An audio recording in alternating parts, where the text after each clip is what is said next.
जय हिंद दोस्तों, मैं डीएस भदौरिया आपका स्वागत करता हूं एसएससी गुरुकुल परिवार में। तो जो हम आपके लिए लेके आए हैं रेलवे पीवाईक्यू।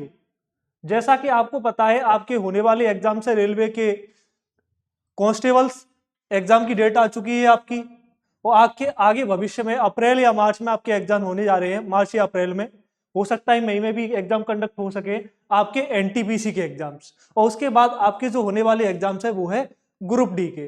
तो आपके लिए हम प्रैक्टिस सेट लेके आए हैं जिसकी पर डे क्लास हुआ करेगी, ठीक है ना। तो ये जो आपके रेलवे के पीवाईक्यू है काफी इंपॉर्टेंट है आपकी क्लास के लिए। तो चलिए बढ़ते हैं अपने क्लास की ओर। जैसा कि आप स्क्रीन पे देख पा रहे हैं, आपको क्वेश्चन नंबर फर्स्ट नजर आ रहा होगा। क्वेश्चन नंबर फर्स्ट में हमसे पूछा है कि उस विकल्प का चयन कीजिए जो रिक्त स्थानों की पूर्ति करके दी गई श्रेणी को पूर्ण करेगा, ठीक है ना। प्रश्न में क्या दिया गया है, हमें क्वेश्चन मार्क की जगह पे क्या आएगा, ये फिर सीधा सा हम कह सकते हैं ये सीरीज का क्वेश्चन है। किसका है? श्रृंखला का क्वेश्चन है। तो ध्यान रखना, सीरीज एक ऐसा टॉपिक है, चाहे तो आप रेलवे का एग्जाम दे लो या एसएससी का या स्टेट एग्जाम्स, हर आपको एग्जाम में सीरीज से कहीं ना कहीं क्वेश्चन देखने के लिए मिलता है। तो चलिए करते हैं इस क्वेश्चन को सॉल्व।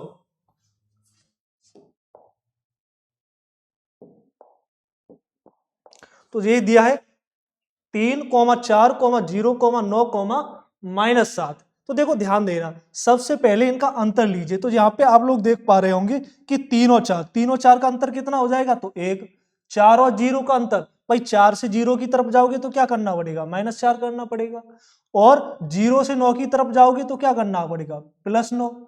और 9 से -7 की तरफ, तो पहले तो 9 से आप 0 की तरफ जाओगे तो कितना घटाना पड़ेगा, 9 -9 और -7 कितना हो जाएगा, 9 और 7 16, -16। तो यहाँ पे आप सीरीज में देख पा रहे हैं कि पहले क्या हुआ है, +1, फिर क्या हुआ है, -4, +9, -16। तो यहाँ पे आप लोगों ने एक चीज नोटिस की होगी कि जो भी आपको नंबर नजर आ रहे हैं वो सभी के सभी क्या है, वो है स्क्वायर। भाई 1 का स्क्वायर, 2 का स्क्वायर, 3 का स्क्वायर, और ये कितने का है, 4 का स्क्वायर। यानी कि पहले जोड़ा है, फिर घटाया है, फिर जोड़ा है, फिर घटाया है। तो बारी किसकी आएगी, बारी आएगी जोड़ने की। और इसके बाद अगला स्क्वायर क्या होता है, तो वो होता है 5 का स्क्वायर, कितना, 25, ठीक है ना। तो अब मैं क्या करूंगा, -7, ठीक है ना, -7 में मैं कितना ऐड कर दूंगा, 25 ऐड कर दूंगा, 25 जोड़ दूंगा। तो -7 में जब 25 जोड़ूंगा तो कितना मिलेगा मुझे, 18, जो कौन से ऑप्शन में दिया गया है, ऑप्शन नंबर फर्स्ट में, ठीक है ना। तो ये था हमारा, इसका राइट आंसर क्या हो जाएगा, ऑप्शन नंबर ए, जो क्या दिया गया है, 18। तो चलिए, उम्मीद है यहां तक आप लोग इजीली समझ पाए होंगे। बढ़ते हैं क्वेश्चन नंबर सेकंड की ओर। तो सेकंड क्वेश्चन आपका जो है वो है ब्लड रिलेशन से, ठीक है ना। अब देखो ध्यान देना, ब्लड रिलेशन से, और मैं बात करूं, ये जो आपको क्वेश्चन नजर आ रहा है पॉइंटिंग फॉर्म वाला, ठीक है ना, पॉइंटिंग फॉर्म सबसे अधिक पूछे जाने वाले प्रश्न ब्लड रिलेशन से जो पूछा जाता है, सबसे ज्यादा प्रश्न पूछे जा रहे हैं वो पूछे जा रहे हैं पॉइंटिंग फॉर्म से। तो देखो पॉइंटिंग फॉर्म से किस तरीके से क्वेश्चन सॉल्व किए जाते हैं वो हमें देखना है। तो जैसा कि आप यहां पे देख पा रहे हैं, क्वेश्चन में दिया गया है कि अरुण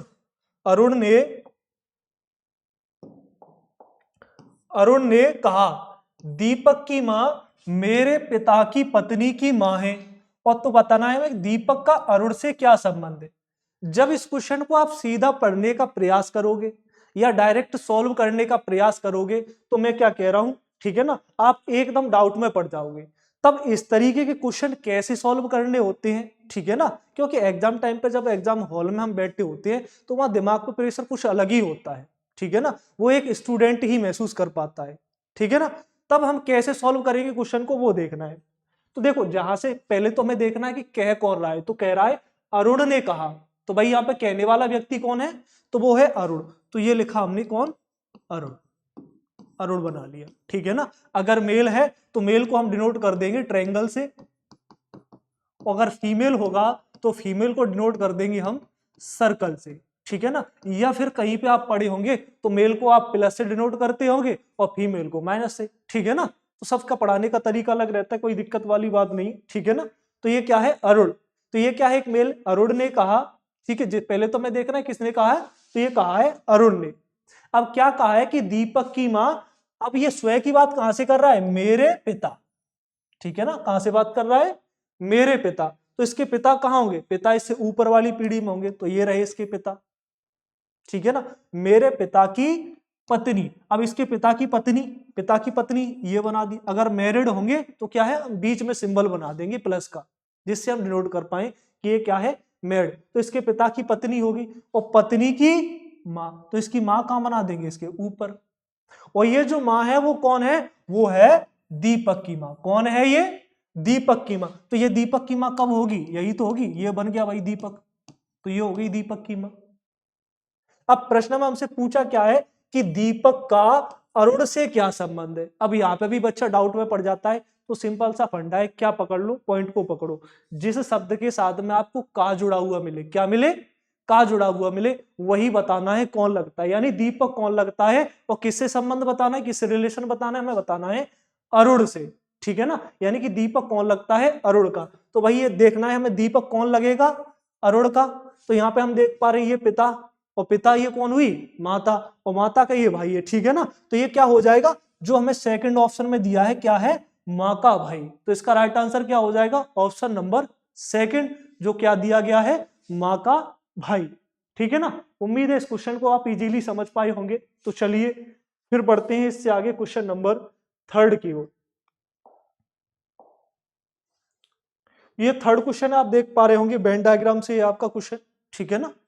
तो यहाँ पे हमें वेन डायग्राम पूछा है, हमें ऑक्सीजन, हाइड्रोजन और गैसों के।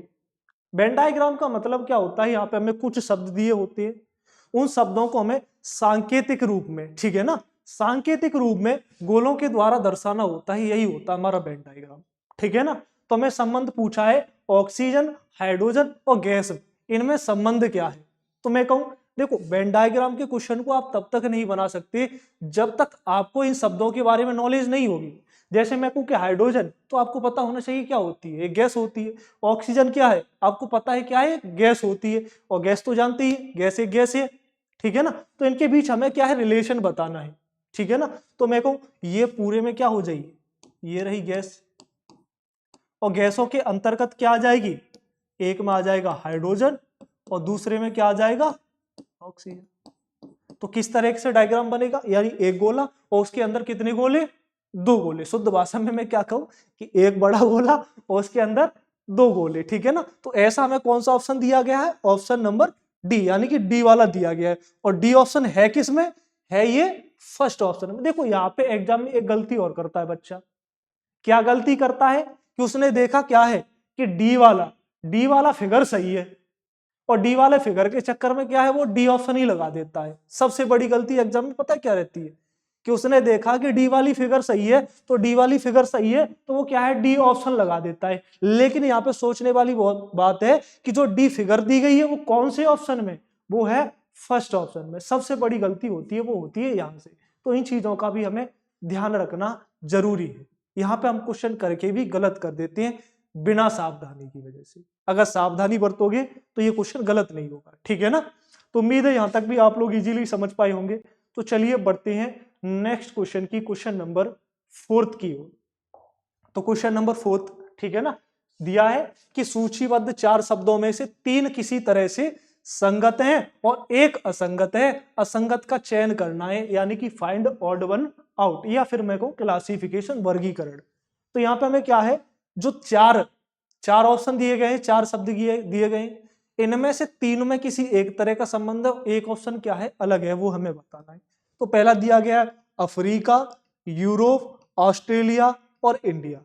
तो जैसा कि आप यहाँ पे देख पा रहे होंगे, आपको ये अफ्रीका, यूरोप और ऑस्ट्रेलिया, ये क्या नजर आ रहे हैं, ये नजर आ रहे हैं महाद्वीप। क्या है ये, महाद्वीप। और इंडिया क्या है, इंडिया है एक देश। क्या है, इंडिया क्या है, एक देश। तो हमारे पास कुल महाद्वीप कितने हैं, तो 7 महाद्वीप। 7 महाद्वीप से हमें कितने नजर आ रहे हैं, 3 नजर आ रहे हैं, और एक क्या है, देश है। तो यहाँ पे भाई 3 तो महाद्वीप है, एक क्या है, देश। तो इसमें अलग क्या है, तो वो है इंडिया। तो इसमें से कौन सा ऑप्शन अलग हो जाएगा, वो हो जाएगा ऑप्शन नंबर 4, जो इसका क्या हो जाएगा, सही जवाब। तो चलिए बढ़ते हैं फिर इससे आगे क्वेश्चन नंबर 5 की ओर। क्वेश्चन नंबर 5 में हमसे पूछा है, ठीक है ना, उस अक्षर का पद का चयन करें जो दी गई श्रृंखला में अगले स्थान पर आएगा, यानी कि वही सीरीज से क्वेश्चन है, ठीक है ना। तो सीरीज में दिया गया है B7 के कॉमा KB7 और अगली हमें खाली जगह भरनी है। तो देखो सीरीज में क्या किया गया है, यहाँ पे आप लोग देख पा रहे हैं कि जो B फर्स्ट नंबर पे था वो कहां पर आ गया, वो आ गया सेकंड नंबर पे। अब अगले सीरीज में कहा जाएगा तो B चला जाएगा लास्ट में। B कहां चला जाएगा, लास्ट में। क्या फर्स्ट ऑप्शन में भी लास्ट में है, बिल्कुल भी नहीं, ठीक है ना। फोर्थ ऑप्शन में भी लास्ट में है, बिल्कुल भी नहीं। कौन से में है, तीसरे में है और दूसरे में है। अब मैं बात करूं इससे आगे, अब 7 यहां पे बीच में है सेकंड नंबर पे, फिर कहां चला गया, लास्ट में। अब कहां जाएगा, सबसे पहले। तो सबसे पहले किस में है, ऑप्शन नंबर 3 में, ठीक है ना। या पूरे ही क्वेश्चन को हम सॉल्व करते हैं तो आपको नजर आ रहा होगा कि के सबसे लास्ट में, के सबसे लास्ट में था, फिर कहां आ गया, सबसे पहले। अब पहले के बाद कहां जाएगा, दूसरे नंबर पे, यानी 7KB। तो ऐसा कौन सा ऑप्शन है, ऐसा ऑप्शन है ऑप्शन नंबर 3, ठीक है ना। तो इसका राइट आंसर क्या हो जाएगा, ऑप्शन नंबर 3। बात करूं मैं इससे आगे क्वेश्चन नंबर 6 की, तो क्वेश्चन नंबर 6 में हमसे पूछा है वही वेन डायग्राम से प्रश्न।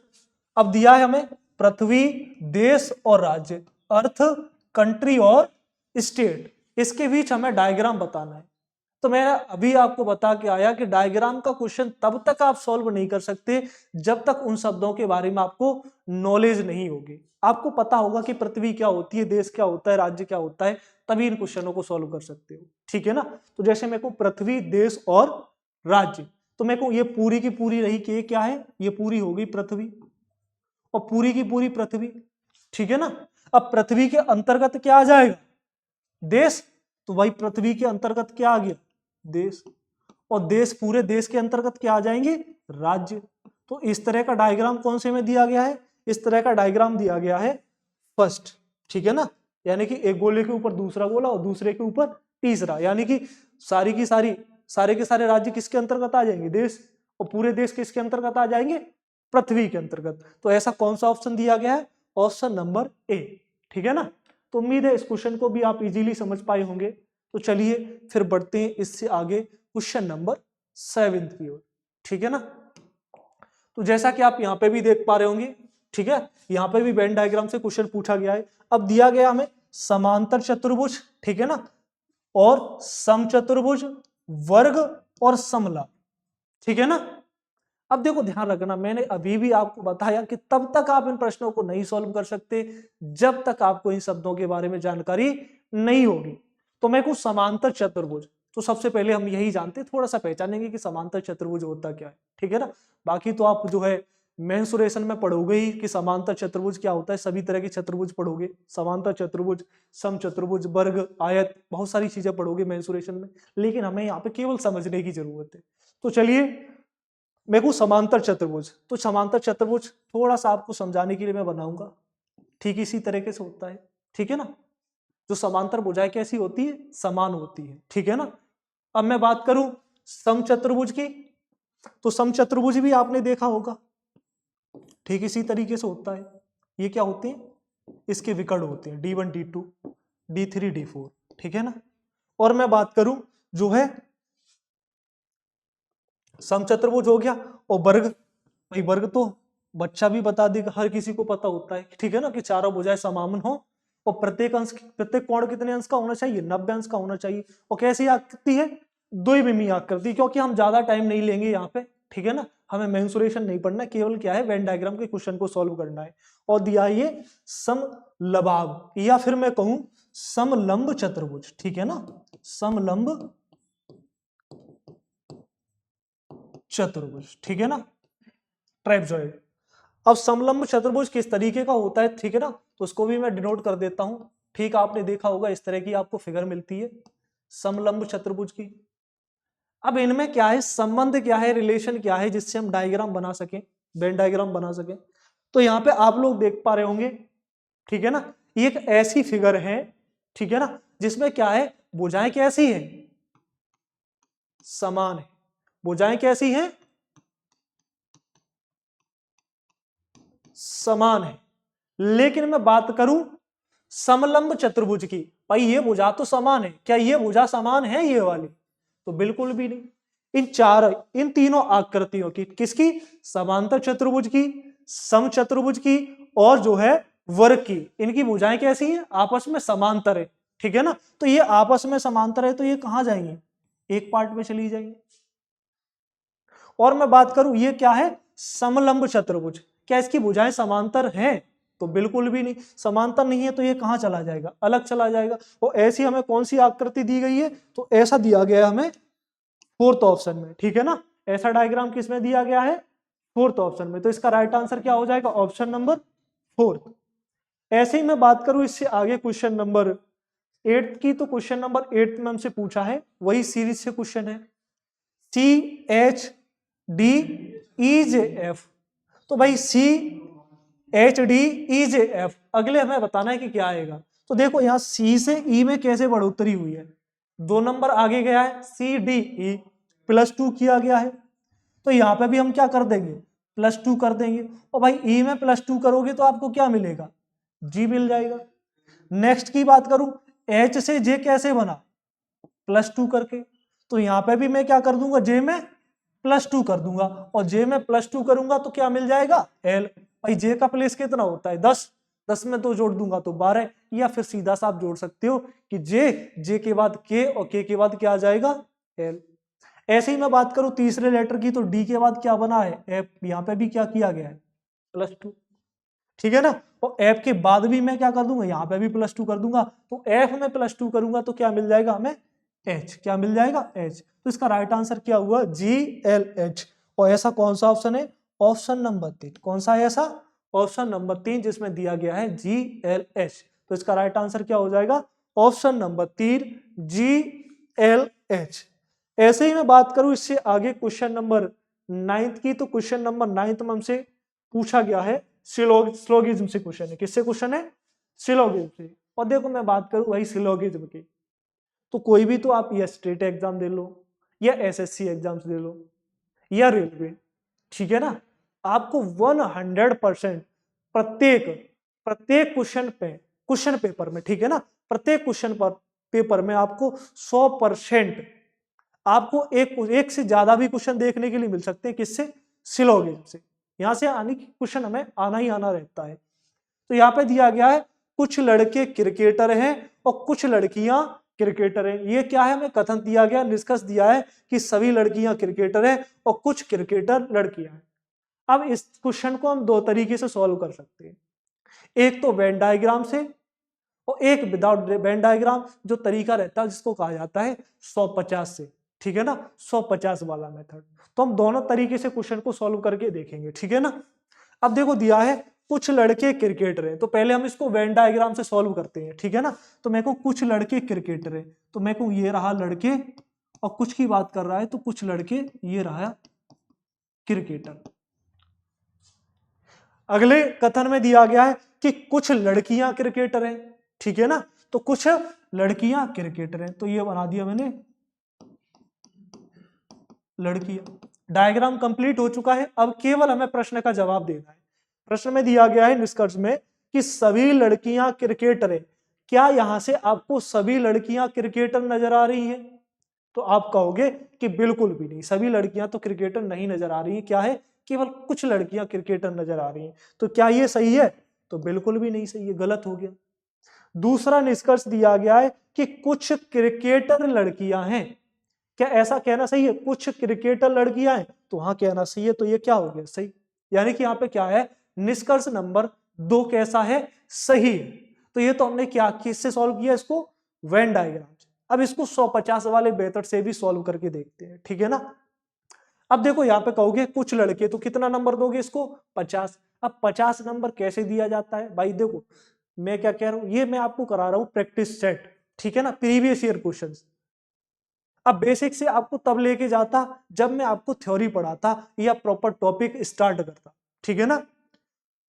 अब देखो क्रिकेटर, और यहाँ पे भी क्रिकेटर को कितना नंबर दिया जाएगा? 50।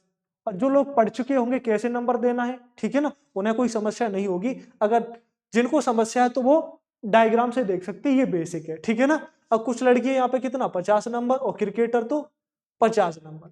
अब पहला निष्कर्ष है यहाँ पे, कुछ सभी लड़कियों को कितना नंबर दोगे 100 और क्रिकेटर को 50, लड़कियों को 50 और कुछ क्रिकेटर को 50 नंबरिंग कर चुकी है। अब केवल क्वेश्चन सॉल्व करना है। क्या करना है, सभी लड़कियां, क्या यहाँ पे लड़कियां कितनी है, लड़कियों को नंबर दिया गया है 100 और यहाँ पे लड़कियां कितनी है 50, क्या 50 से 100 बना सकते हैं हम, तो बिल्कुल भी नहीं बना सकते, इसीलिए तो ये गलत हुआ था, ठीक है ना। अब दूसरा निष्कर्ष दिया है कि कुछ क्रिकेटर, ठीक है ना, तो यहाँ पे देखो, यहाँ पे क्रिकेटर कितने हैं 50 और यहाँ पे भी क्रिकेटर कितने हैं 50, तो 50 का 50 बन जाएगा। यहाँ पे लड़कियां कितनी है 50 और यहाँ पे लड़कियां कितनी है 50, तो 50 से 50 बन जाएगा, ठीक है ना। तो इसीलिए यहाँ पे भी क्या है, सेकंड ऑप्शन सही होगा। अब देखो ध्यान देने वाली बात यह है, ऐसा तो नहीं होगा कि आप वेन डायग्राम से सॉल्व करोगे तो अलग जवाब आएगा या 150 से सॉल्व करोगे तो अलग जवाब आएगा, ऐसा नहीं होता है, ठीक है ना। देखो किसी भी क्वेश्चन को करने के कई सारे तरीके हो सकते हैं, लेकिन ऐसा नहीं है कि आपको आंसर क्या है अलग मिले, ठीक है ना। आंसर हमेशा आपको एक समान ही मिलेगा, ठीक है।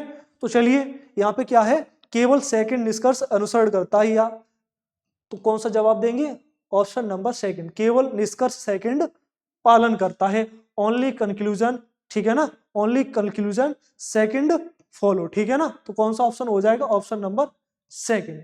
बात करूं मैं इससे आगे क्वेश्चन नंबर 10th की, तो क्वेश्चन नंबर 10th में हमसे पूछा है, वही सीरीज से क्वेश्चन है, ठीक है ना। ध्यान रखना आपके बैंक रेलवे एग्जाम्स में, ठीक है ना, सीरीज से काफी क्वेश्चन पूछे जाते हैं वेन डायग्राम से और सिलोगिज्म से। बात करूं मैं यहाँ पे, तो दिया है 7,9,13,21, ठीक है ना। तो यहाँ पे देखो 7 और 9 का अंतर कितना है 2, 9 और 13 का अंतर, ठीक है ना, 9 और 13, 9 13 का अंतर कितना है 4, और 13 और 21 का अंतर कितना मिलेगा हमें 8। तो यहाँ पे देख रहे हैं कि 2 से क्या बना 4, 4 से 8, यानी क्या किया गया है, ठीक 2 गुना किया है, क्या किया है 2 गुना, 2 से 4 कितना 2 गुना करके, 4 से 8 2 गुना। तो अब आगे बारी आएगी 2 गुना करेगी, तो 8 का 2 गुना करेंगे तो कितना हो जाएगा 16, और 21 में जब 16 आप ऐड करोगे जोड़ोगे तो कितना मिल जाएगा 37।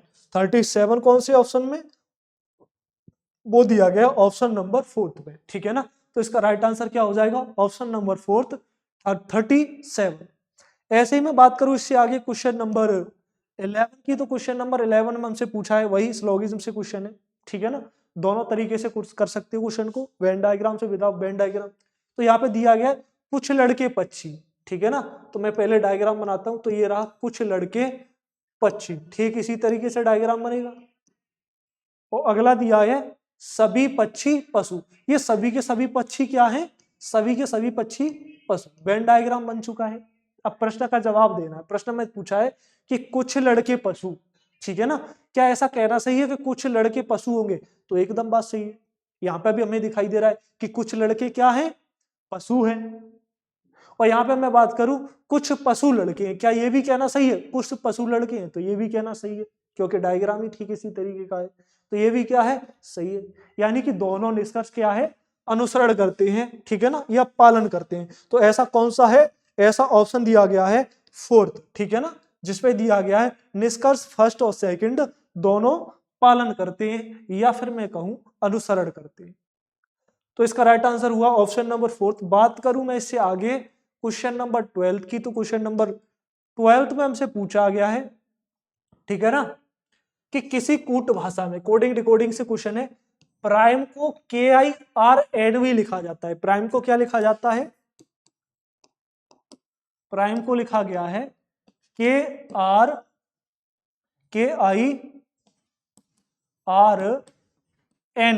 और पूछा क्या है, हमें बताना है कि स्पोर्ट को क्या लिखा जाएगा, किसको, स्पोर्ट को क्या लिखा जाएगा।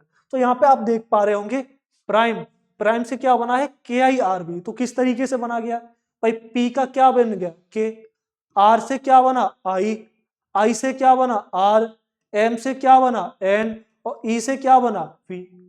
तो जब आपको याद होंगे अपोजिट लेटर्स, तब आप इजीली क्वेश्चन को पहचान पाए होंगे, ठीक है ना, कि P का अपोजिट क्या होता है K, कानपुर से याद किया होगा आपने, ठीक है ना, या कैसे भी याद किया हो IR, ठीक है ना, आपने याद किया होगा इंडियन रेलवे से, ठीक है ना। मैं कहूँ आई आर अपोजिट होता है, मैन से आपने याद किया होगा अपोजिट को, ठीक है ना। मैं बात करूं ई, ईवी, ठीक है ना, इवनिंग से याद किया होगा आपने अपोजिट को। तो जब आपको अपोजिट लेटर से याद होंगे तब आप इस क्वेश्चन को आसानी से डिकोड कर पाए होंगे, ठीक है ना। तो ये लेटर्स का क्या कर रहा है, अपोजिट कर रहा है, तो यहाँ पे भी हम क्या कर देंगे, अपोजिट। तो एस का अपोजिट क्या हो जाएगा, एच, और पी का अपोजिट, ठीक है ना। तो आपने कानपुर से अभी याद किया था, ठीक है ना, या यहाँ पे भी देख पा रहे होंगे पी का अपोजिट क्या है, और ओ, ठीक है ना, लाइट ऑन, या फिर आपने याद किया होगा लव से, ठीक है ना। तो एलओ आपस में क्या होते हैं, अपोजिट, और वी क्या होते हैं, आपस में अपोजिट होते हैं। तो यहाँ पे ओ का अपोजिट क्या हो जाएगा, एल, और आर का अपोजिट आई, और टी का अपोजिट जी, जीटी रोड से याद किया होगा। तो इसका राइट आंसर क्या हुआ, एच के एल आई जे, ठीक है ना, एच के एल आई जी, जो कौन से ऑप्शन में दिया गया है, ऑप्शन नंबर सेकंड में। कौन से ऑप्शन में दिया गया है, ऑप्शन नंबर सेकंड में, ठीक है ना। तो इसका राइट आंसर क्या हो जाएगा, ऑप्शन नंबर सेकंड, एच के एल आई। बात करूं मैं इससे आगे क्वेश्चन नंबर 13 की, तो क्वेश्चन नंबर 13 में हमसे पूछा गया है कि 6 पुरुषों ए बी सी डी ई और एफ तथा 6 महिलाओं P Q R S T और यू में से 5 सदस्यों की एक टीम चुनी जानी है, ठीक है ना। पजल का बेसिक क्वेश्चन है, ठीक है ना, पजल है लेकिन उस लेवल की नहीं है। इसी को आप अगर आप बैंकिंग में देखते हो तो काफी अच्छे स्तर से, काफी अच्छे लेवल से पजल का क्वेश्चन पूछा जाता है, लेकिन यहाँ पे ये बेसिक क्वेश्चन पूछा गया है, ठीक है ना। क्या दिया गया है कि 6 पुरुष दिए गए हैं ए से लेके एफ तक, और 6 महिला दी गई है पी से लेके यू तक, ठीक है ना, P Q R S T और यू, और इनमें से क्या करना है, हमें 5 सदस्यों की एक टीम चुनी जानी है, ठीक है ना। क्या करना है, 5 सदस्यों की एक टीम चुनी जानी है, जिसमें क्या है कि सी और यू को एक साथ चुना जाना है, कि जहां भी सी आ रहा होगा उसके साथ क्या आएगा, यू आएगा, ठीक है ना। क्या यहाँ पे सी के साथ यू आ रहा है, सही आ रहा है, तो ये ऑप्शन सही हो सकता है। यहाँ पे सी और यू कहीं दिखाई दे रहे हैं, यहाँ पे दे रहा है, तो सी के साथ क्या है, यू आना कंपलसरी है, तो ये ऑप्शन कैसा हो गया, गलत हो गया। यहाँ पे सी यू दिखाई नहीं दे रहे, तो यानी कि हम यहाँ से एक ऑप्शन को एलिमिनेट कर सके, ठीक है ना। जरूरी नहीं कि पूरा ही क्वेश्चन सॉल्व करो, ऑप्शन एलिमिनेशन करेंगे हम यहाँ पे, ठीक है ना। देखो बी को चुना जाता है तो ना तो यू को और ना ही क्यू को। अगर हम बी को चुनते हैं तो बी के साथ ना तो हम किसको ले सकते हैं, ना तो हम यू को ले सकते हैं और ना ही हम क्यू को ले सकते हैं, किसके साथ, बी के साथ, ठीक है ना। तो देखो यहाँ पे बी दे रखा है, बी दे रखा है, तो ना तो हम यू को ले सकते हैं, क्या हम यहाँ बी के साथ यू को ले सकते हैं, अभी हम पढ़ के आए कि बी के साथ हम यू को नहीं ले सकते, और यहाँ पे ले लिया, तो ये ऑप्शन भी कैसा हो गया, ये भी गलत हो गया। बच के हमारे पास दूसरा और चौथा ऑप्शन, ठीक है ना। यहाँ पे देखो बी के साथ इसको नहीं ले सकते। अब आगे क्या दिया गया है कि ए बी एस और टी में से ठीक 2 व्यक्तियों को चुना जाता है, किसमें से, ए बी एस और टी, इनमें से केवल कितने व्यक्तियों को ले सकते हैं हम, 2 व्यक्तियों को ले सकते हैं, चाहे कोई भी 2। तो देख पा रहे होंगे यहाँ पे ए बी एस और टी में से हम केवल कितने व्यक्ति को ले सकते हैं, तो केवल 2 व्यक्तियों को ले सकते हैं, और यहाँ पे हम कितने व्यक्तियों को ले रहे हैं, 3 व्यक्तियों को ले रहे हैं। तो ये भी कंडीशन फॉलो नहीं कर रहा है, तो ये भी कैसा हो गया, गलत हो गया। तो यहाँ पे बचा केवल कौन सा ऑप्शन, बचा सेकंड ऑप्शन, जो क्या हो जाएगा, सही हो जाएगा। तो ध्यान रखना एग्जाम में हमें पूरी तरह से क्वेश्चन सॉल्व नहीं करना होता है, हम ऑप्शन को एलिमिनेट भी कर सकते हैं, ठीक है ना। तो यहाँ पर राइट आंसर क्या हो जाएगा, ऑप्शन नंबर सेकंड, जो क्या दिया गया है, पी आर एस टी और डी। बात करूं मैं इसी तरह इससे आगे क्वेश्चन नंबर 14 की, तो क्वेश्चन नंबर 14 में हमसे पूछा गया है, ठीक है ना, आपका एनालॉजी से क्वेश्चन है। यहां पे दिया गया है बल्ला अनुपात क्रिकेट, यानी कि जो बल्ला का संबंध क्रिकेट से है वही बताना है हमें स्टिक का संबंध किससे होगा, ठीक है ना। जो बैट का रिलेशन क्रिकेट से है वही बताना है कि स्टिक का रिलेशन किससे होगा। तो मैं कहूं भाई बल्ला किस खेल में प्रयोग किया जाता है, तो क्रिकेट में प्रयोग किया जाता है। तो ऐसे ही मैं बात करूं जो स्टिक है वो कौन से खेल में प्रयोग की जाती है, तो वो कौन से खेल में प्रयोग की जाती है, जैसा कि आप जानते होंगे किसमें, हॉकी में। किस में प्रयोग की जाती है? हॉकी में। क्या टेनिस में? बिल्कुल भी नहीं। बास्केटबॉल में? बिल्कुल भी नहीं। बैडमिंटन में? बिल्कुल भी नहीं। ठीक है ना। किस में प्रयोग की जाती है? तो ये प्रयोग की जाती है हॉकी में। स्टिक किस में प्रयोग की जाती है? हॉकी में। तो इसका राइट आंसर क्या हो जाएगा? Option number 3। बात करूं मैं इससे आगे क्वेश्चन नंबर 15 की, तो क्वेश्चन नंबर 15 में हमसे पूछा गया है कि एक कक्षा में 7 छात्र है, ठीक है ना। कौन कौन से? P, Q, R, S, T, U और वी, और उनकी लंबाई, ठीक है ना। रैंकिंग से आपका क्वेश्चन है, ठीक है ना। लंबाइयों के आधार पर उनकी तुलना की गई है। कैसे की गई है? कि टी एस से छोटा है। क्या है? टी एस से छोटा है। तो टी किससे छोटा है? एस से छोटा है। तो एस से छोटा है, इसके नीचे रख लिया हमने, ठीक है। और क्या है? लेकिन यू से लंबा है। लेकिन ये टी किससे लंबा है? यू से लंबा है। तो यू से लंबा बना दिया, लंबा है तो ऊपर रख दिया, क्या दिक्कत है? ठीक है। और क्या है? यू पी से लंबा है। यू किससे लंबा है? यू लंबा है पी से। आर और क्यू वी से छोटे हैं, ठीक है ना। जो आर और क्यू है, आर और क्यू किससे छोटे हैं? वी से छोटे हैं, तो वी से छोटे बना दिए। लेकिन किससे लंबे हैं? एस से लंबे हैं। लेकिन ये आर और क्यू किससे लंबे हैं? एस से लंबे। तो यानी एस के बाद क्या आ रहा है? आर भी आ सकता है या फिर क्यू भी आ सकता है। और इससे ऊपर क्या होगा? इससे होगा ऊपर वी। तो हमें क्या है? इसके ऑर्डर के अकॉर्डिंग अरेंज करना है, ठीक है ना। लंबाइयों के अकॉर्डिंग इसको अरेंज करना है। तो देखो सबसे छोटा कौन है? ठीक है ना, सबसे छोटा है पी। तो पी क्या इसमें आ रहा है? तो फर्स्ट ऑप्शन में, लास्ट में पी है ही नहीं, तो गलत हो गया, ठीक है। इन तीनों में पी है, और पी से पहले क्या है? यहाँ पे यू है। तो क्या इसमें यू है? तो ये फोर्थ ऑप्शन भी हो गया गलत। अब पी के बाद यू, पी के पीछे क्या है? यू है। और यू से पहले क्या आना चाहिए? यू से पहले आना चाहिए टी। क्या यू से पहले यहाँ पे टी है? तो यहाँ पे नहीं है, तो यहाँ पे ये कैसा हो गया? गलत। बचा कौन सा ऑप्शन? Option number second. तो यहाँ पर राइट आंसर क्या हो जाएगा? ऑप्शन नंबर सेकंड, ठीक है ना। बात करूं मैं इससे आगे क्वेश्चन नंबर 16 की, 16 की, तो 16 में हमसे पूछा गया है कि दी गई तालिका एक कक्षा में विभिन्न छात्रों के अंकों को दर्शाती है, ठीक है ना। एक टेबल दी गई है, तालिका दी गई है, और तालिका का अध्ययन करें और नीचे दिए गए प्रश्न का उत्तर दें, ठीक है ना। ये टेबल दी गई है। एक तरफ तो हमें नेम ऑफ स्टूडेंट्स के नाम दिए गए हैं, ठीक है ना, ए बी सी डी और ई, और सब्जेक्ट दिए गए हैं, ठीक है ना, फिजिक्स, केमिस्ट्री, मैथ, इंग्लिश और संस्कृत, ठीक है ना। फिजिक्स, केमिस्ट्री, मैथ, इंग्लिश और संस्कृत। और ये जो मार्क, जो नंबर मिले हुए हैं, वो कितने में से मिले हुए हैं? वो मिले हुए हैं हमें 50 में से, जो आउट ऑफ कितना है? आउट ऑफ 50 है। अब प्रश्न में हमसे पूछा गया है कि किस छात्र के कुल प्राप्तांकों का प्रतिशत क्या है? न्यूनतम है, ठीक है ना। तो भाई परसेंट किसका न्यूनतम होगा? जिसके कम मार्क होंगे, ठीक है ना। जिसके मार्क्स क्या होंगे? कम होंगे। जिसके कम नंबर होंगे तो वही क्या होगा? परसेंट कम आएगा भाई, सीधी सी बात है। तो परसेंट कम आने के लिए सबसे पहले क्या करना पड़ेगा?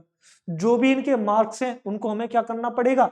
ऐड करना पड़ेगा। तो चलो ये ऐड करते हैं भाई। मैं बात करूं, 4 और 6 10, 10 9 19, 19 और 7 26, 26 और 8 कितना हो जाएगा? 34। 26 और 8 कितना हुआ? 34। तो हासिल कितना बचा? 3, 3 और 4 7, 7 और 4 11, 11 और 4 15, 15 4 19, 19 और 4 कितना हुआ? 23। तो यहाँ पे कितना हमें एडिशन मिला? इसका जो है ऐड कितना मिला? 234। बात करूं मैं इससे आगे बी को, बी का प्राप्तांक कितना है टोटल? तो ये 0, 5, 5 और 2 7, 7 और 3 10, 10 और 9 19। तो हासिल कितना बचा यहाँ पे? एक, एक में जब 3 जोड़ोगे 4, 4 1 5, 5 2 7, 3 10, 10 और 2 12। तो यहाँ पे कितना मिल गया? 129। बात करूं मैं इससे आगे तो 9, 9 2 11, 11 और 6 15, 11 और 6 17, 17 और 5 22। तो यहाँ पे कितना? 2। हासिल कितना बचा? 2। तो 2 और 2 4, 4 और 4 8, 8 और 4 12, 12 और 3 15, 15 और 3 कितना हो गया? 18। तो इनका योग कितना मिला? 182। बात करूं मैं डी के प्राप्तांक कितने हो जाएंगे टोटल? तो 8, 8 8 16, 16 9 25, 25 और 6 31। हासिल कितना बचा? 3, 3 और 4 7, 7 और 4 11, 11 4 15, 15 4 19, 19 और 4 23, यानी कि 231। अब मैं बात करूं डी के प्राप्तांकों की तो 2 1 3, 3 और 5 8, 8 8 और 2 10। हासिल कितना बचा, एक, एक और दो तीन, तीन दो पांच, दो सात, तीन 10, दो 3 13, यानी कि जो इनके प्राप्तांक थे वो आ चुके हैं। अब प्रश्न में हमसे पूछा गया है कि किस छात्र के कुल प्राप्तांकों का प्रतिशत न्यूनतम है। तो भाई सीधी सी हमें परसेंट निकालने की जरूरत ही नहीं है। भाई सीधी सी बात है कि अगर नंबर कम होंगे, मार्क कम होंगे, तो परसेंट भी क्या होगा, कम होगा। तो देखो यहाँ पे सबसे कम मार्क्स किसके हैं, तो सबसे कम मार्क हैं वो है 129। कितने हैं, 129। जो किसके मार्क हैं, वो मार्क हैं बी के। किसके मार्क हैं, बी के। तो यहाँ पर राइट आंसर क्या हो जाएगा, ऑप्शन नंबर ए, जिसमें क्या दिया गया है, ठीक है ना, ऑप्शन नंबर ए बी। तो सबसे कम परसेंट किसका हो जाएगा, बी स्टूडेंट का, ठीक है ना। तो ऐसे ही मैं बात करूं इससे आगे 234, ठीक है ना, 129। जैसा कि आप यहाँ पे क्वेश्चन नंबर 17 को भी देख पा रहे होंगे, तो ध्यान रखना, देखो जब भी आपका क्वेश्चन लेंथी होगा या टेबल से आपके एग्जाम में क्वेश्चन पूछा जाएगा या क्वेश्चन लेंथी हो, तो वहां पे एक आपको निर्देश से या एक डायरेक्शन से आपको एक से ज्यादा क्वेश्चन पूछने की संभावना रहेगी, ठीक है ना। तो यहाँ पे आपसे प्रश्न पूछा गया है कि दी गई तालिका की एक कक्षा में विभिन्न छात्रों के अंकों को दर्शाती है, तालिका का अध्ययन करें और नीचे दिए गए प्रश्न का उत्तर दें, ठीक है ना। अब यहाँ पे प्रश्न में हमसे पूछा गया है कि ए बी सी डी और ई में से किसी भी छात्र द्वारा प्राप्त कुल अंकों का अधिकतम प्रतिशत, ठीक है ना, किसी भी छात्र द्वारा सभी विषयों में प्राप्त अंकों के प्रतिशत का औसत कितना है, ठीक है ना। एक बार क्वेश्चन को दोबारा से पढ़े। देखो क्या पूछा है कि ए बी सी डी और ई में से किसी भी छात्र द्वारा प्राप्त कुल अंकों का अधिकतम प्रतिशत, ठीक है ना, जो सबसे ज्यादा हाईएस्ट परसेंट मिला हो, और किसी भी छात्र द्वारा सभी विषयों में प्राप्त अंकों के प्रतिशत का औसत कितना है, हमें यह बताना है, ठीक है ना। तो देखो ध्यान रखना, सबसे ज्यादा हमें मार्क कितने मिले थे, तो वो मिले थे 234। अभी ऐड करके आए थे, ए को कितना मिला था, ए को मिला था हमें यहाँ पे 234 नंबर। कितने मिले थे, 234 मार्क मिले थे। कितने मिले थे, 234 मार्क। तो यही हमें क्या बताना है, इसका परसेंट बताना है। तो 234, अब भाई 234 का हमें परसेंट निकालना है, ठीक है ना। अब परसेंट कितने में से निकालना है भाई, मैं कहूं 234 कुल मार्क मिले, ठीक है ना। अब कुल, ये तो प्राप्तांक है इसके, यहाँ पे कुल मार्क कितने थे भाई, 50 का प्रत्येक एग्जाम है, तो टोटल कितने हैं, टोटल 5 है, तो कितना हो गया 250, ठीक है ना। टोटल मार्क कितने हुए, 250। अब परसेंट निकालोगे तो इसे कितने से डिवाइड कर दोगे, 2.5 से।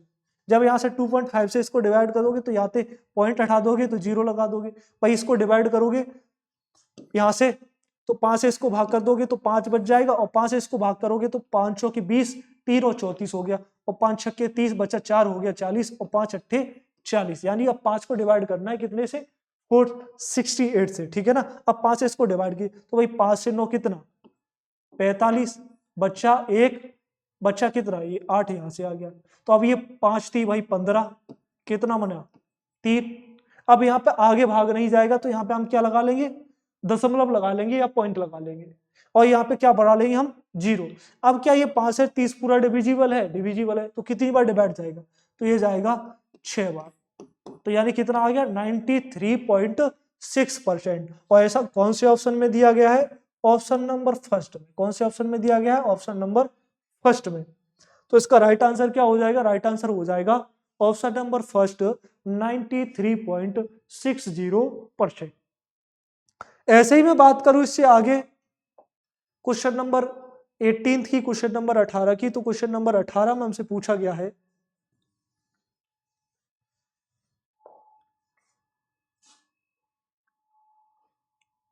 कि संदर्भ मार्क्स आउट ऑफ 50 अंक 50 में से नेम ऑफ स्टूडेंट, छात्रों के नाम, फिजिक्स, केमिस्ट्री, रसायन, मैथ्स और इंग्लिश, अंग्रेजी, संस्कृत, ठीक है। अब प्रश्न में हमसे पूछा गया है कि किन दो छात्रों के, ठीक है ना, किन दो छात्रों के अंकों का अंतर न्यूनतम है, ठीक है ना। हमें यह बताना है उन दो छात्रों के बीच अंतर बताना है जो सबसे क्या हो, न्यूनतम हो, मिनिमम हो। तो इसके लिए हमें छात्रों का योग निकालना होगा। तो भाई इनका, इसका योग कितना आया था, अभी जस्ट 2 बार करके आ चुके हैं, 234 मिला था, ठीक है ना। और भाई बी का योग कितना है, चलिए एक बार दोबारा से ऐड कर लेते हैं। तो भाई 5 और 2 7, 7 और 3 10, 10 और 9 कितना हो जाएगा 19, हासिल 1 बचा, 1 और 3 4, 1 5, 5 2 7 3 10, 10 2 12, यानी कितना मिला था 129 बी का सम, ठीक है ना। सी का सम कितना मिला था 5 और 6 11, 11 2 13, 13 और 9 22, 22 का कितना हासिल आ जाएगा 2, ठीक है ना। 2 और 2 हो जाएगा 4, 4 और 4 8, 8 और 4 12, 12 3 15, 15 3 18, यानी कि 182।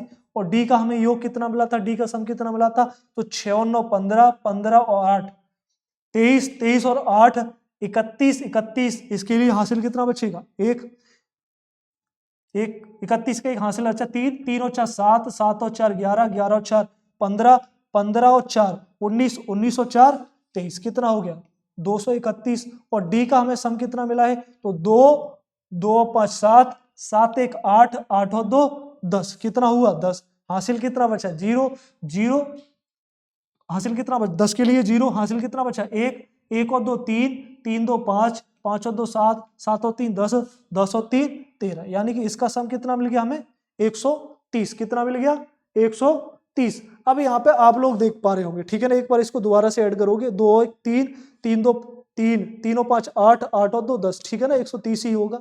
अब देखो ई और डी के बीच का डिफरेंस कितना है, तो ई यहाँ पे है और डी यहाँ पे है, तो 231 और 130, इसके बीच का डिफरेंस कितना हो जाएगा 101, कितना हो जाएगा 101 आ गया।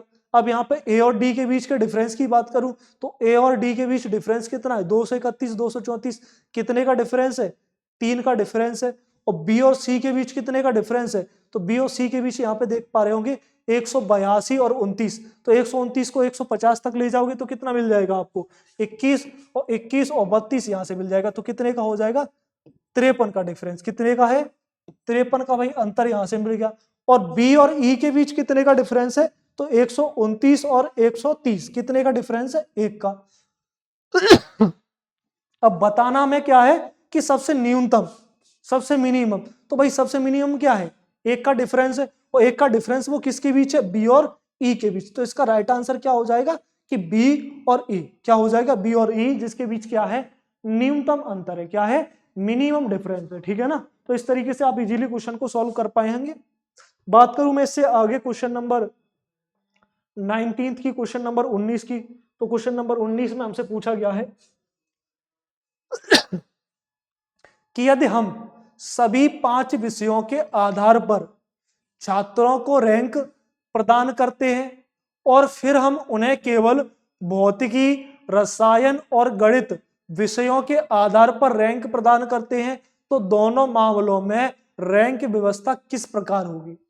ऑप्शन दिया गया आपके कि दोनों ही समान मामलों में रैंक समान रहेगी, केवल शीर्ष 2 रैंक भिन्न होंगे, और तीसरा ऑप्शन दिया गया है केवल नीचे के दी गई रैंक भिन्न होंगी, और चौथा दिया गया है सभी रैंक क्या होंगे भिन्न होंगे, ठीक है ना।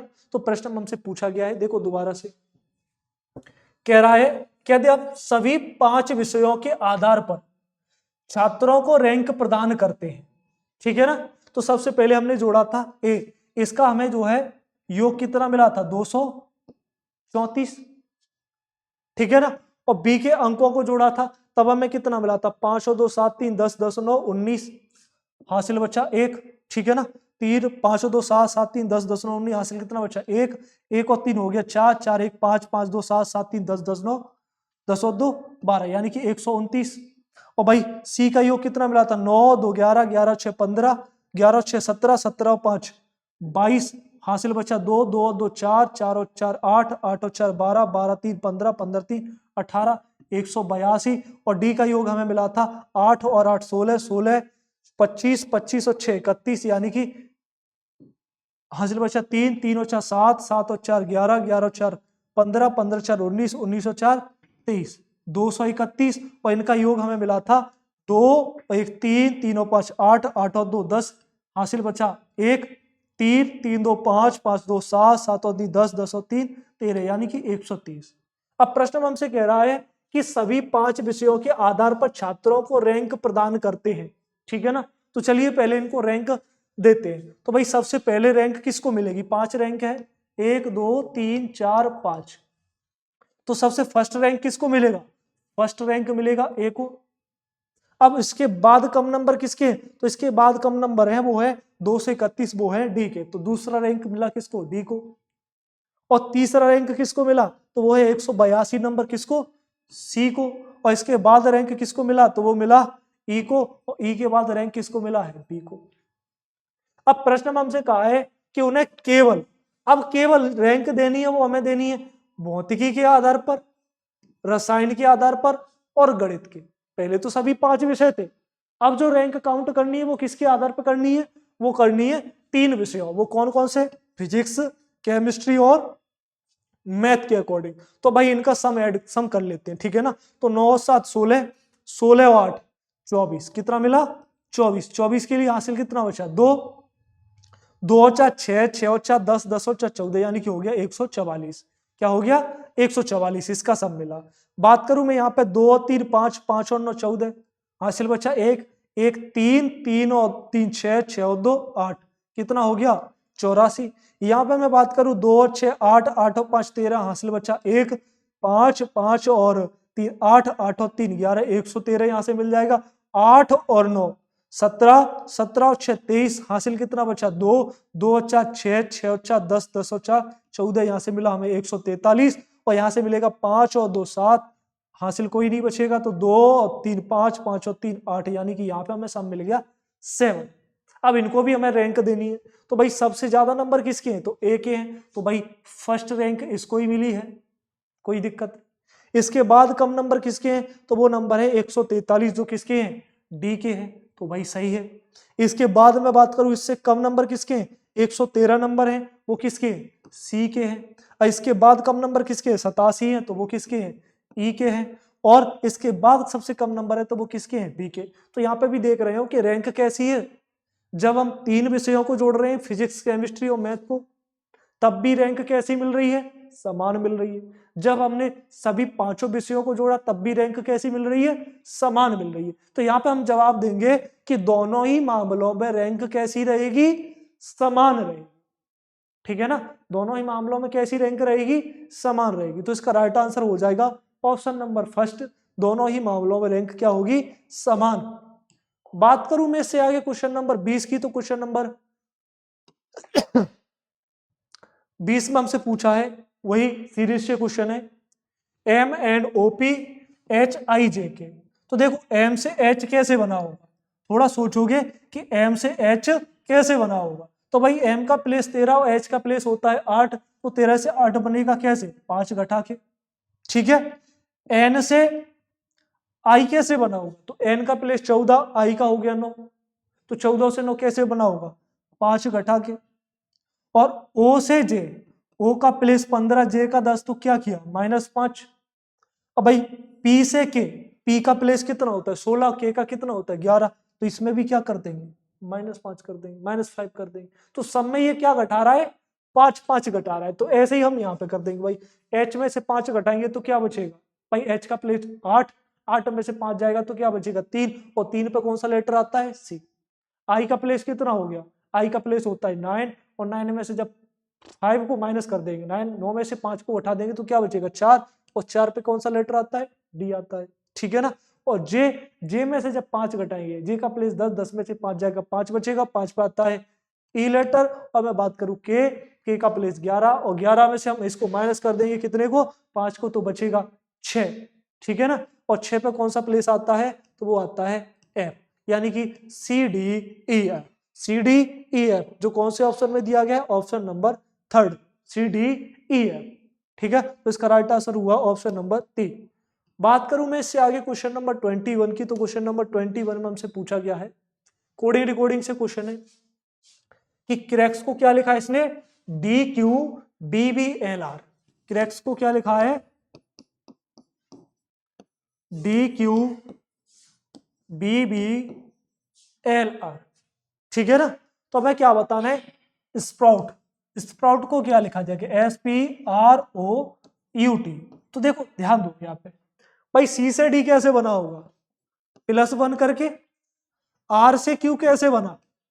-1 करके। ए से बी कैसे बना होगा? +1 करके।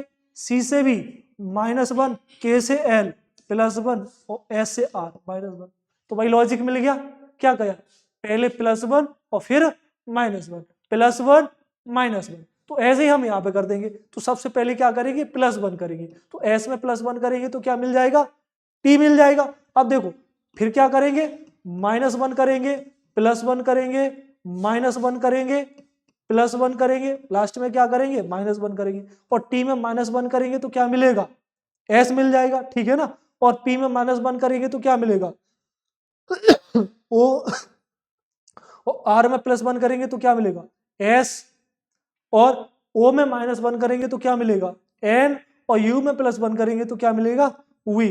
तो TOS, ठीक है ना। TOS कौन सा है, इसमें भी है, ये गलत ये गलत, ठीक है ना। TOS NVS, NVS, ठीक है ना। तो TOS NVS। अब यहाँ पे देख पा रहे होंगे थोड़ी सी यहाँ पे टाइपिंग मिस्टेक हुई है, ठीक है ना। TOS इसमें भी दिया गया है, NVS यहाँ पे भी, TOS NVS, यानी कि दो ऑप्शन क्या हो गए, समान हो गए, ठीक है ना। तो ये थोड़ी सी टाइपिंग मिस्टेक हुई है, इसको सुधार लेंगे, कोई दिक्कत वाली बात नहीं। वहां पे ऐसा नहीं है कि आपको दो दो ऑप्शन सही मिल जाए, ठीक है ना। तो यहाँ पे थोड़ा सा ये टाइपिंग मिस्टेक हुई है, कोई दिक्कत नहीं है। बढ़ते हैं इससे आगे क्वेश्चन नंबर 22 की ओर। तो क्वेश्चन नंबर 22 में हमसे पूछा गया है कि 4.14 4.14 इसको हमें किस में कन्वर्ट करना है, घंटों को, ठीक है ना। 4.414 घंटों को घंटे, मिनट और सेकंड में क्या है, कन्वर्ट करना है, या फिर मेरे को लिखना है। तो कैसे लिखोगे, जैसे मैं कहूं 4.14, ठीक है ना। तो पहले से हम इसको पॉइंट को ही हटा लेते हैं। पॉइंट को कैसे हटाओ, जब यहां से पॉइंट को उठाओगे तो नीचे क्या है, 2 अंक है, तो ये क्या 2 जीरो बढ़ जाएंगे, 100 आ जाएगा। अब इसको डिवाइड करेंगे या फिर मैं को सीधी सी सोचने वाली एक छोटी सी कैलकुलेशन की ओर आपको लेके जाता हूं, तभी इसकी ओर पहुंचूंगा। जैसे मैं दिया है 1.5, मैं कह रहा हूं 1.5 घंटे दिए हैं आपके। तो इसका मतलब क्या है, 1 घंटा 30 मिनट। भाई 0.5 का मतलब क्या हो गया, 1/2। 1/2 को मिनट में कन्वर्ट करना है, 1/2 घंटा है, इसको मिनट में कन्वर्ट करेंगे तो कितने से गुणा कर देंगे, तो गुणा कर देंगे हम इसमें 60 से। भाई तभी तो 60 मिनट मिला है ना, 30 मिनट मिला है। तो भाई वही किया है मैंने, 1.5 घंटे या फिर मैं कहूं 1.5 घंटा। तो 1.5 घंटा में क्या होगा, एक तो घंटा हो जाएगा और 30 मिनट हो जाएंगे। ये आपको मैं छोटी सी कैलकुलेशन की ओर लेके गया, जिससे क्या है ये वाली आपको कैलकुलेशन समझ में आ सके, ठीक है। तो भाई 0.5 का मतलब क्या होता है, 1/2। इसको मिनट में कन्वर्ट करना है तो भाई 60 से गुणा कर देंगे। तो 1/2 में जब 60 से गुणा करेंगे तो क्या मिल जाएगा, 30 मिनट। तो ठीक इसी प्रकार यहाँ पे चलते हैं 4.14 की तरफ, जिससे क्या आपको इजीली समझ में आ सके। तो 4.14 की बात करूं तो सीधी सी बात है कि 4 घंटे तो हमें यहीं से मिल गए। तो 4 घंटे सभी में दिया गया, ठीक है ना, 4 घंटे सब में दिया गया। अब बारी आती है 0.14 की, इसको कन्वर्ट करना है। तो 0.14 का पहले से तो हमें जो पॉइंट ही हटा देना है, जब यहां से पॉइंट हटाएंगे तो कितना हो जाएगा, 100 हो जाएगा। अब भाई 2 से डिवाइड करोगे तो कितना मिलेगा, 7। और यहाँ पे कितना मिल जाएगा, 50। मिनट में कन्वर्ट करने के लिए कितने से गुणा, 60 से गुणा। तो भाई 0 से 0 यहां से हट गया, और 7 से 6 में गुणा करोगे तो कितना मिल जाए, 42/5। अब 42 को 5 से आप डिवाइड करोगे तो कितना मिलेगा, 5 8 40, ठीक है ना। 5 8 40 बचा 2, 2 में भाग नहीं जाएगा तो पॉइंट बढ़ाओगे, 0 बढ़ाओगे तो 5 चौक 20, यानी कि आ गया 8.4। तो यहां से मिनट कितनी निकल के आ गई, मिनट निकल के आ गई, वो मिनट निकल के आ गई 8 मिनट। कितनी मिनट निकल के आ गई, 8 मिनट। अब बचा यहां पे क्या, 0.4, इसको सेकंड में करना। तो 0.4 का पहले तो हमें पॉइंट ही हटाना, जब पॉइंट हटाओगे तो नीचे कितना आ जाएगा, 10। इसको जब कैलकुलेट करोगे तो 2 से भाग करोगे तो 2 यहां पर, और बचा ये 5 यहां पर। इसको जब सेकंड में कन्वर्ट करोगे तो कितने से गुणा करना पड़ेगा हमें, 60 से। कितने से गुणा करना पड़ेगा, 60 से। जब 5 को आप 60 से भाग करोगे, ठीक है ना, जब 60 को आप 5 से भाग करोगे तो एक आप कितना मिल जाएगा, 12। और 12 का जब 2 से गुणा करोगे तो कितना मिल जाएगा, 24, यानी कि 12 दूनी 24 सेकंड। तो सेकंड कितने निकल के आ गए, तो ये निकल के आ गए 24 सेकंड। कितने निकल के आ गए, 24, यानी कि 4 घंटा 8 मिनट और 24 सेकंड, जो कौन से ऑप्शन में दिया गया है, ऑप्शन नंबर 3 में। तो इसका राइट आंसर क्या हो जाएगा, 4 घंटे 8 मिनट और 24 सेकंड। तो इस तरीके से हम इजीली कन्वर्ट कर सकते हैं बिना किसी प्रॉब्लम के। तो चलिए फिर बढ़ते हैं इससे आगे क्वेश्चन नंबर 23 की ओर। तो क्वेश्चन नंबर 23 में वही सीरीज से क्वेश्चन है 3,4,31,156 और इससे अगला पद जो है क्या होगा वो बताना है। तो मैं क्या इनका डिफरेंस लो भाई, 3 और 4 का डिफरेंस 1, 4 और 31 का अंतर लोगे तो कितना मिलेगा हमें 27, 31 और 156 का अंतर तो 6 में से 1 जाएगा बचेगा 5 और 5 में से 3 जाएगा तो कितना 1 और ये आ गया 125। अब जो आपको डिजिट नजर आ रहे हैं 1, 27, 125, जब आपको याद हो क्यू, क्या याद हो घन, तो आप इजीली पहचान पाए होंगे कि 1 कितने का घन होता है 1 का, 27 कितने का घन 3 का घन 27 और 25 कितने का घन होता है 5 का घन होता है, 5 का क्यूब होता है भाई। एक का क्यूब, 3 का क्यूब, 5 का क्यूब। अगली बारी किसकी आएगी तो वो बारी आएगी 7 का क्यूब। कितने का क्यूब 7 का क्यूब। और 7 का क्यूब कितना होता है 343। कितना होता है 343। तो अब बारी करनी क्या है हमें 156 में 343 को जोड़ देना है, ठीक है ना। तो भाई 156 में जब 343 को जोड़ोगे तो 6 और 3 कितना हुआ 9, यानी कि यूनिट डिजिट हमें क्या मिल रहा है 9 मिल रहा है। तो जरूरी नहीं है कि आप पूरे ही क्वेश्चन को सॉल्व करो, तो यूनिट डिजिट से भी आप क्वेश्चन को खत्म कर सकते हो। जरूरी नहीं है कि आपको पूरा ही जोड़ना हो, ठीक है ना। लेकिन संतुष्टि के लिए पूरा जोड़ लेते कोई दिक्कत नहीं। तो 6 और 3 हुआ 9 और 5 और 4 कितना हो गया 9 और 1 और 3 कितना हुआ 4। तो जरूरी नहीं है कि आप एग्जाम में पूरे ही क्वेश्चन को सॉल्व करो, ठीक है ना। तो आप यूनिट डिजिट से भी क्वेश्चन को खत्म कर सकते हो। बात करूं मैं इससे आगे क्वेश्चन नंबर 24 की। तो क्वेश्चन नंबर 24 में हमसे पूछा गया है असंगत का चयन करना है हमें, असंगत विकल्प का। तो दिया है फ्लोरीन, आयरन, ऑक्सीजन और नाइट्रोजन। तो भाई फ्लोरीन क्या है, फ्लोरीन एक गैस है, ठीक है ना। आयरन क्या है, आयरन एक धातु है, मेटल है। ऑक्सीजन क्या है, ऑक्सीजन एक गैस है। और नाइट्रोजन क्या है, नाइट्रोजन भी क्या है एक गैस है।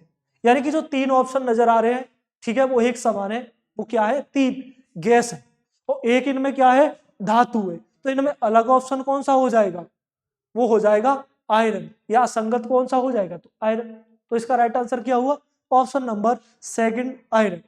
बात करूं मैं इससे आगे क्वेश्चन नंबर 25 की। तो क्वेश्चन नंबर 25, ठीक है ना, वही असंगत विकल्प का चयन करना है, ठीक है। क्लासिफिकेशन से क्वेश्चन है आपका, सेंटीमीटर, मीटर, किलोमीटर और मील। तो यहां पे देखो थोड़ा सा सोचने वाली बात है। अब आप कह रहे होंगे कि सर जो है सेंटीमीटर,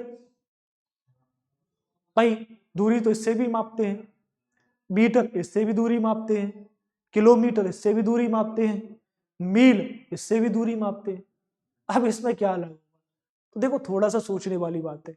आपको ये नजर आ रही है सेंटीमीटर, मीटर, ठीक है ना, किलोमीटर, डेसीमीटर, डेकामीटर। तो ये क्या होती है, ये मीट्रिक, मीट्रिक यूनिट है। अब मीट्रिक यूनिट क्या होती है, जो हो 10 की घात में, ठीक है ना।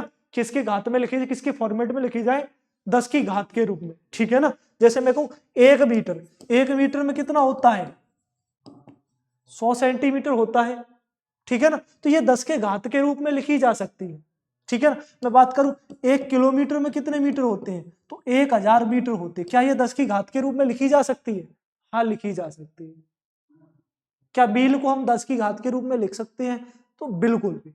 इसीलिए यहां पे अलग क्या होगा, तो वो यूनिट होगी मील। भले ही हम इससे दूरी मापते हैं, लेकिन क्या है ये मीट्रिक यूनिट नहीं है, इसीलिए हम इसको क्या लेंगे अलग लेंगे, ठीक है ना। तो इसीलिए राइट आंसर क्या हो जाएगा ऑप्शन नंबर 4 मील।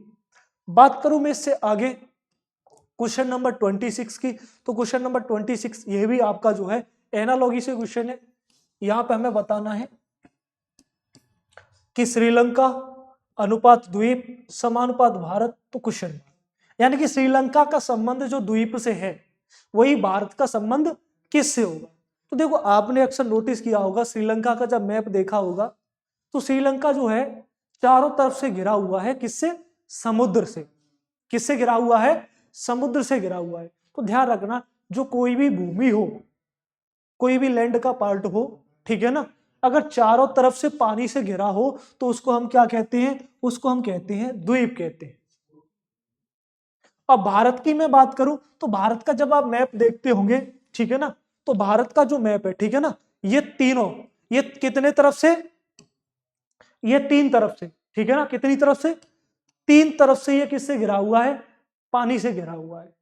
तो जो कोई भी भूमि का पार्ट हो अगर तीन तरफ से पानी से घिरा हुआ होता है तो उसको हम क्या कहते हैं, उसको हम कहते हैं प्रायद्वीप। क्या कहते हैं हम, प्रायद्वीप। और चारों तरफ से घिरा होगा तो हम उसको क्या कहते हैं, उसको कहते हैं हम द्वीप। और तीन तरफ से घिरा होगा तो उसको क्या कहते हैं हम, प्रायद्वीप। ये आपको ज्योग्राफी वाले सर पढ़ाएंगे एकदम बेसिक डिटेल से, केवल हमें क्या है इसको समझने की जरूरत है, ठीक है ना। तो चलिए बढ़ते हैं फिर इससे आगे क्वेश्चन नंबर 27 की ओर। यहां पे दिया गया है कि 6 महिलाएं W1, W2, W3, W4, 5 और 6 अलग अलग होटल PQRST और W में रहती हैं, कि जरूरी नहीं है कि वे इसी क्रम में हो, ठीक है ना। ये थोड़ा अब इसमें क्या कहा है कि कोई भी दो महिलाएं समान होटल में नहीं रहती है, ठीक है। आगे दिया है कि एक महिला केवल एक होटल में रहती है, और दिया है कि W4 होटल P या R में नहीं रहती है, और W3 और W6 क्रमशः S और W होटल में रहती है, और W1 T या R होटल में नहीं रहती है, W5 R या P में नहीं रहती है। अगर एक साथ प्रश्न को पढ़ने का प्रयास करोगे तो कहीं से कुछ भी समझ में नहीं आएगा, ठीक है ना। तो मैं क्या कह रहा हूं, ध्यान देना किस तरीके से आप जो है इस क्वेश्चन को सॉल्व कर सकते हो, ठीक है ना। पजल फॉर्मेट का एकदम इजी क्वेश्चन है, ठीक है ना, बेसिक क्वेश्चन पूछ लिए जाते हैं। अब देखो यहाँ पे क्या कह रहा है, 6 महिलाएं हैं, वो कौन से W1 से लेकर W6 तक, और होटल दिए गए हैं P से लेके PQRST और W, ठीक है ना। अब इनको हमें अरेंज करना है, तो देखो चलिए अरेंज करते हैं। तो महिला कौन कौन सी दी गई है, W1, W2, W3, W4 और W5 और W6। इनके लिए एक चार्ट बना लेते हैं जिससे क्या है इजीली ये सॉल्व हो पाए। अब यहाँ पे हम कह रहे हैं कि दो महिलाएं एक समान, ठीक है ना, एक समान होटल में नहीं रह सकती है, सबके लिए अलग अलग होटल है। अब यहाँ पे देखो प्रॉपर जानकारी दी गई है, वो हमें यहाँ से दी गई है कि W3 और W6 क्रमशः S और W में रहती है। तो W3 किस में रहता है, S में, तो W3 किस में रहती है, S में। और W6 किस में रहती है, तो W में। W6 किस में रहती है, W में रहती है। अब देखो पजल में होता क्या है कि हमें आधी अधूरी जानकारी दी होती है, और उसी आधी अधूरी दी हुई जानकारी से हमें पूर्ण जानकारी प्राप्त करनी होती है। इसी तरीके से हम क्वेश्चन को सॉल्व करेंगे। अब देखो क्या कह रहा है, एक महिला केवल एक होटल में रहती है, वो कह रहा है कि W4 होटल P या R में नहीं रहती है। ये जो W4 है यहाँ पे क्या नहीं आ सकता, ना तो P और ना ही R, ना तो यहाँ पे P आ सकता है ना ही R आ सकता है। और आगे दे रहा है कि W1, जो W1 है T या R में नहीं रहती है। जो W1 है ना तो T में रहती है और ना ही R में। तो ना तो T1 T आप यहाँ पे आ सकता है, ना ही R यहाँ पे आ सकता है, ठीक है। और क्या दे रहा है कि W5 R या P में नहीं रहती। W5 ना तो R और ना ही P में रहती। जो कुछ जानकारी दी हुई थी वो हम यहाँ पे लिख चुके हैं। अब इसी जानकारी से हमें इस चार्ट को फिल करना पड़ेगा। तो यहाँ पे आप लोग देख पा रहे होंगे कि ना तो R यहाँ पे आ सकता है, ना R यहाँ पे आ सकता है, ना ही R यहाँ पे आ सकता है। तो केवल बची है एक जगह जहां पे क्या आ जाएगा, ये R आ जाएगा, ठीक है ना। क्या किया भाई, ना तो R W5 में रह सकता है, ना तो W5 R में रह सकती है, ना ही यहाँ पे रह सकती है, ना ही यहाँ पे। तो केवल बैठने के लिए इसकी एक ही जगह है, वो कौन सी है, W2। अब मैं बात करूं यहाँ पे आगे, तो देखो यहाँ पे देख पा रहे हो कि P ना तो यहाँ पे आ सकता है और ना ही P यहाँ पे आ सकता है। तो P के लिए बची कौन सी जगह है, W1। तो P यहाँ पे आ गया, ठीक है। अब बचा यहाँ पे क्या है, P और R।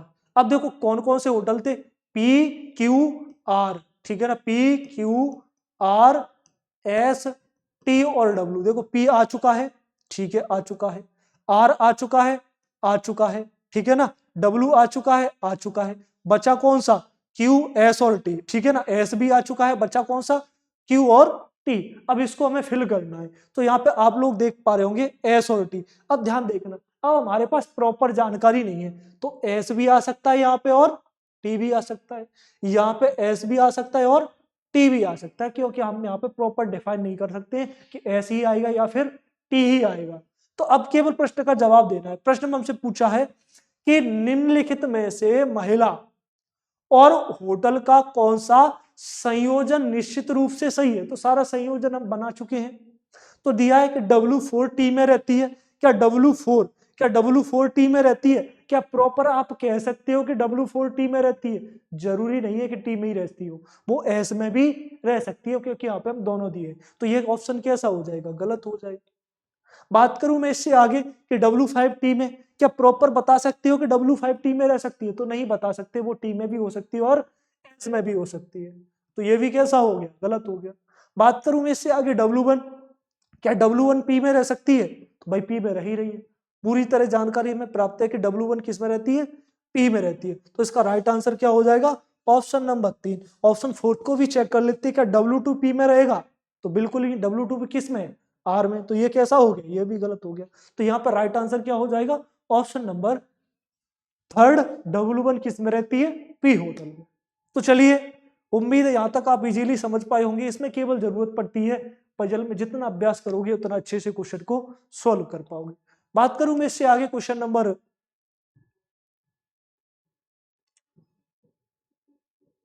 28 की, तो क्वेश्चन नंबर 28 में हमसे पूछा है कि एक परिवार के 6 सदस्य M1 से लेके M6 तक उत्तर की ओर मुंह करके एक पंक्ति में बैठे हैं। जरूरी नहीं है कि वे इसी क्रम में हो, सिटिंग अरेंजमेंट से आपका क्वेश्चन है, ठीक है ना। अब कह रहा है कि M3 M5 के दाईं ओर, अब देखो उत्तर की ओर बैठे होंगे तो ऊपर की ओर मुंह करके बैठे होंगे। अब प्रश्न में कहा है कि M3 M5 के दाईं ओर निकटतम स्थान पर, M3 M5 के दाईं ओर, ठीक है ना, तो ये लिखा M5 के दाईं ओर निकटतम स्थान पर हो गया, और M1 के बाईं ओर दूसरे स्थान पर, जो M3 है किसके, M1 के बाईं ओर दूसरे स्थान पर, तो ये रख दिया मैंने M1 के बाईं ओर दूसरे स्थान पर बिठा दिया। अब आगे प्रश्न में हमको दिया गया है कि M4 M2 के दाईं ओर दूसरे स्थान पर है, जो M4 है M4 M2 के दाईं ओर दूसरे स्थान पर, M2 के दाईं ओर दूसरे स्थान पर क्या इसी तरीके से बैठेगा, M2 का दाईं ओर दूसरे स्थान, तो पहला स्थान दूसरे स्थान पर है, ठीक है ना। वो M5 पंक्ति के सिरों पर नहीं बैठा है, इसने एक कंडीशन दे दी कि जो M5 है वो पंक्ति के कोने पर या फिर मैं कहूं सिरे पे नहीं बैठा है, तो यानी कि ये कोने पे नहीं आएगा, सिरे पे नहीं आएगा। अब किस तरीके से इनको अरेंज करना है, तो देखो थोड़ा सा यहाँ पे सोचने वाली बात होगी, ठीक है ना। यहाँ पे क्या है, ये आ चुका M4 किसके बैठा है, M2 के। अब इसको अरेंज करना है, टोटल पर्सन हमारे पास कितने, 6 सदस्य हैं, जिसमें से 4 आ चुके हैं, 3 यहाँ पे, लेकिन इस पे एक क्या बचा हुआ है, ब्लैंक, ठीक है ना, ब्लैंक प्लेस बचा हुआ है। अब कैसे अरेंज करना है, चलिए वो देखते हैं। तो यहाँ पे आप लोग देख पा रहे होंगे, लेकिन इसने क्या है, एक शर्त दी हुई है कि M5 पंक्ति के सिरों पे नहीं आ सकता है, तो थोड़ा सा सोचने वाली बात होगी। तो यहाँ पे इधर भी क्या है, हमें दूसरा पर्सन बिठाना है, तो देखो यहाँ पे ये खाली जगह है, तो खाली जगह यहाँ पे आ जाएगा, ये क्या रहा M2, और यहाँ पे हम किसको बिठा देंगे, M4 को।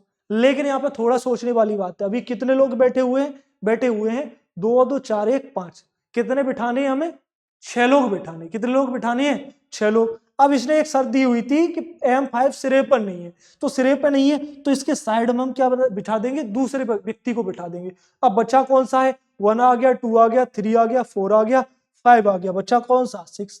क्या ये अरेंज हो चुका है, अरेंज हो चुका है। तो ध्यान रखना, सिटिंग अरेंजमेंट या फिर मैं कहूं पजल, आप खुद से क्वेश्चन को चेक कर सकते हो, क्या क्वेश्चन मैंने सही किया है या फिर नहीं किया है। पता करने का तरीका क्या रहता है, मैं क्या कह रहा हूं, जो भी आपको जानकारी दी गई उसको रिपीट करना स्टार्ट करो, क्या हमने सही बिठाई है कि नहीं। कह रहा है कि 6 उत्तर की ओर मुंह करके बैठे, कोई दिक्कत की बात नहीं, M3 M5 के दाईं ओर, तो M3 है ना, M3 M5 के दाईं ओर निकटतम स्थान पे है, सही बैठा है। और M1 के बाईं ओर दूसरे स्थान पर, M1 के बाईं ओर दूसरे स्थान पर M3 है, बिल्कुल सही है। आगे क्या कह रहा है, M4 M2 के दाईं ओर दूसरे स्थान पर है, क्या M4 M2 के दाईं ओर दूसरे स्थान पर है, तो ये भी सही है, ठीक है ना। आगे क्या कह रहा है, M5 पंक्ति के सिरों पे नहीं है, क्या M5 पंक्ति के सिरों पे नहीं है, तो सही नहीं है, एकदम सही बना है क्वेश्चन। तो ध्यान रखना पजल। और मैं बात करूं सिटिंग अरेंजमेंट, इसके क्वेश्चन आप, मैं क्या कह रहा हूं, खुद से भी चेक कर सकते हो क्या क्वेश्चन सही हुआ है या फिर नहीं हुआ है, ठीक है। अब देखो यहाँ पे क्या कह रहा है प्रश्न में कि पंक्ति के सिरों पर कौन बैठे, ठीक है ना, या कि पंक्ति के कोने पर कौन बैठा है, तो यहाँ पे बैठा है M6 और यहाँ पे कौन बैठा है M4, तो M6 M4 कौन से ऑप्शन में दिए गए हैं, ऑप्शन नंबर 3 में। तो इसका राइट आंसर क्या हो जाएगा, option number 3 M6 M4, right answer क्या हो जाएगा, ऑप्शन नंबर 3। ऐसे ही मैं बात करूं इससे आगे क्वेश्चन नंबर 29 की, तो क्वेश्चन नंबर 29 यही हमारा एनालॉगी से क्वेश्चन है और इसमें हमसे पूछा गया है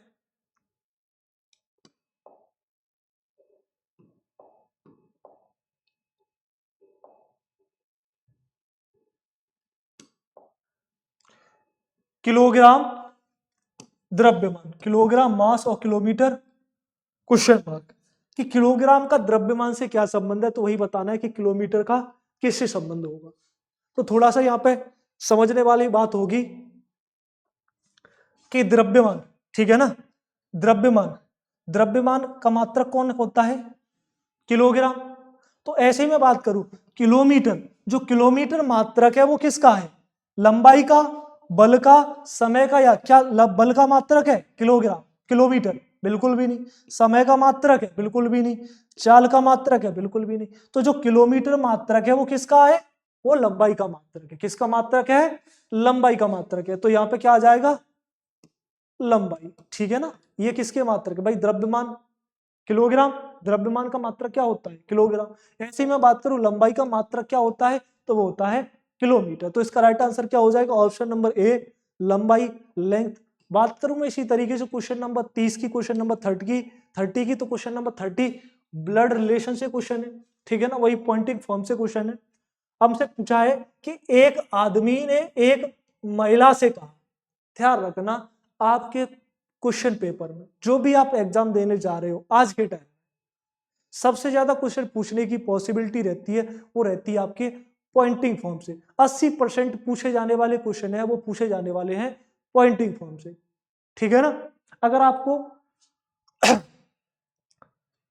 100 क्वेश्चन देखते हो एग्जाम में, कोई भी क्वेश्चन देखते हो, 100 क्वेश्चनों में से आपको कम से कम 70 से 80 क्वेश्चन आपको पॉइंटिंग फॉर्म से ही देखने के लिए मिलते हैं। जैसे ही मैं यहाँ पे बात करूं तो एक पॉइंटिंग फॉर्म से क्वेश्चन दिया गया है। क्वेश्चन स्टार्ट करने का तरीका मैंने आपको बताया कि जब पहले तो ये देखो कह कौन रहा है, तो यहाँ पे कह रहा है एक आदमी ने एक महिला से कहा, तो कहने वाला व्यक्ति कौन है, तो वो है आदमी। तो चलिए ये लिया आदमी। अब जहां से वो स्वयं की बात करे वहां से क्वेश्चन को स्टार्ट करो। कह रहा है महिला से कहा कि आपके पति की बेटी, कहा शुरू से, इसने कहां से कहा है कि मेरे, स्वयं की बात कहां से कर रहा है, मेरे से, मेरे भाई, ठीक है ना। तो इस आदमी का भाई इसके बगल से ही आएगा, इसी की पीढ़ी के समांतर होगा। इसके भाई की बेटी, तो भाई की बेटी इसके नीचे आ जाएगी, नीचे वाली जनरेशन में, ठीक है ना।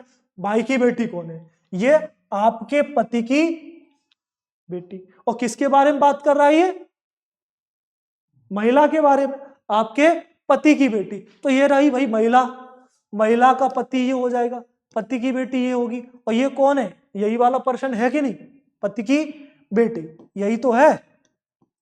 तो भाई पति ये आ गया और ये क्या होगी, इसकी पत्नी। तो डायग्राम कंप्लीट हो चुका है। इस तरीके से क्वेश्चन को सॉल्व करोगे तो दिक्कत नहीं होगी, ठीक है ना। अब देखो प्रश्न में पूछा क्या है कि उस आदमी का, ठीक है ना, उस आदमी का उस महिला की बेटी से क्या संबंध है। तो ये हमें बताना है ये आदमी कौन लगता है इस बेटी का। तो भाई ये कौन हुआ, पिता, और ये पिता का कौन है, ये है पिता का भाई। तो यहाँ पर राइट आंसर क्या हो जाएगा, जो दिया गया है ऑप्शन नंबर 2 में, पिता का भाई, ठीक है ना। तो इसका राइट आंसर क्या हुआ? Option number second, fathers brother, या फिर मैं कहूं पिता का भाई। ठीक है ना, तो ये हमारी जो है